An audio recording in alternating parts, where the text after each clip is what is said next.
الحمد للہ وکفا والصلاة والسلام علی من لا نبی بعد اما بعد عن سے النبی صلی اللہ علیہ وسلم نبی صلی اللہ علیہ وسلم قال فرمایا لا نہیں ہے یؤمن کوئی مومن احد کوئی ایک کم تم میں سے حتیٰ یہاں تک کہ یحب وہ پسند کرے لی واسطے اخی بھائی ہی اپنے ما وہ چیز یحب وہ پسند کرے لی واسطے نفسی نفس ہی اپنے عن النبی صلی اللہ علیہ وسلم قال آپ علیہ الصلاۃ والسلام نے فرمایا لا یؤمن احدکم تم میں سے کوئی اس وقت تک مومن نہیں ہو سکتا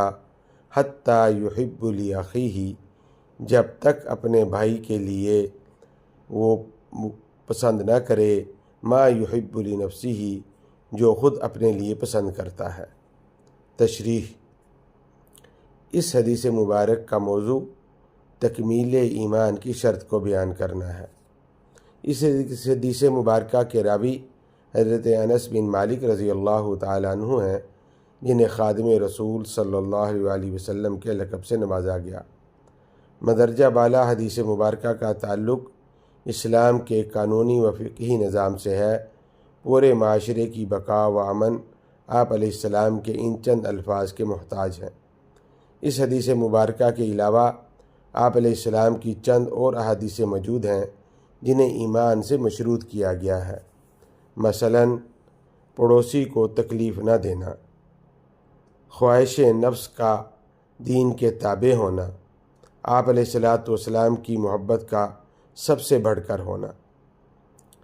آپ علیہ السلام کی ان احادیث مبارکہ کا یہ مطلب ہرگز نہیں کہ جس مسلمان کے اندر یہ علامات موجود نہیں تو وہ کافر ہے۔ ان تمام امور کا تعلق اسلام سے نہیں بلکہ ایمان سے ہے۔ آپ علیہ السلام نے یہ نہیں فرمایا کہ وہ مسلمان نہیں، بلکہ یہ فرمایا کہ وہ مومن نہیں، یعنی اس کا ایمان مکمل نہیں ہو سکتا اور وہ ایمان کے اس درجے کو نہیں پہنچ سکتا جو اسے مسلمان سے مومن بنا دے۔ حدیث مبارکہ کا اگلا حصہ اپنے اور اپنے بھائی کے لیے ایک جیسی چیز پسند کرنے کے بارے میں ہے۔ لفظ بھائی کی وضاحت سورۃ الحجرات کی آیت نمبر 10 سے بخوبی ہوتی ہے۔ اللہ تعالیٰ ارشاد فرماتے ہیں انما المؤمنون اخوۃ، یعنی اہل ایمان تو بھائی بھائی ہیں۔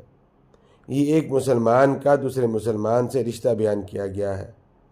اسی صورت مبارکہ میں آگے چل کر انسانیت کے رشتے کو واضح کرتے ہوئے ارشاد فرمایا یا ایھا الناس انا خلقناکم من ذکر و انثی، اے لوگو ہم نے تمہیں ایک مرد اور ایک عورت سے پیدا کیا، یعنی سب کا خالق اللہ تعالیٰ سب کے بنیادی والدین آدم و حوا علیہم السلام ہیں، لہٰذا بنیادی حقوق تمام انسانوں کے مساوی ہیں۔ مثلاً جان کی حفاظت، کسی بھی انسان کو 3 وجوہات کے بغیر قتل نہیں کیا جا سکتا۔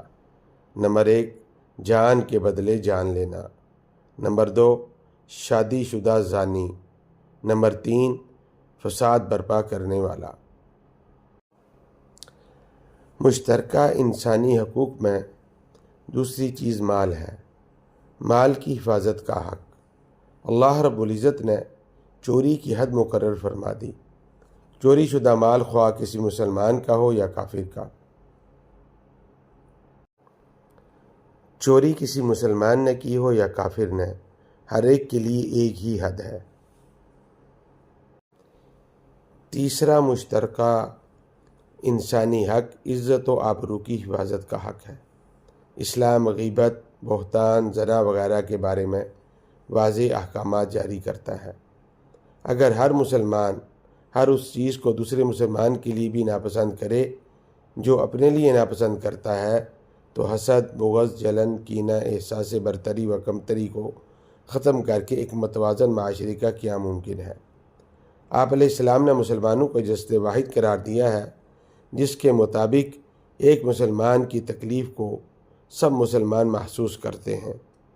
اللہ رب العزت نے بھی سب لوگوں کو برابر قرار دے کر برتری و بڑائی کو تقوی کے ساتھ مشروط کر دیا ہے، اور ارشاد فرمایا ہے کہ ان اکرمکم عند اللہ اتقاکم، کہ تم سے سب سے باعزت اللہ کے نزدیک وہ شخص ہے جو اللہ سے زیادہ ڈرنے والا ہے۔